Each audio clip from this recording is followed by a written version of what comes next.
তাইবা তুমি কি করো? আসসালামু আলাইকুম, সবাই কেমন আছেন? আশা করি সবাই ভালো আছেন।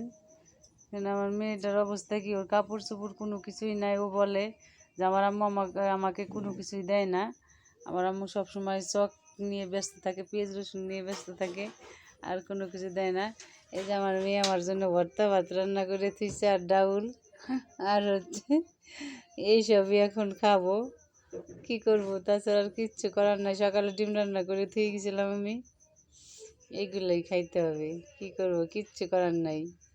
কারণ কষ্টই তো জীবন, আমাদের জীবন তো কষ্টেরই, আমাদের তো আর সুখের জীবন না যে হয়তো কেউ গোস পোলাও রান্না করে থুয়ে দিবে আমরা খাবো। কিন্তু সেটা তো আর হয় না, কারণ যে কষ্ট করে সবসময় তার জীবনটা কষ্টেরই হয়।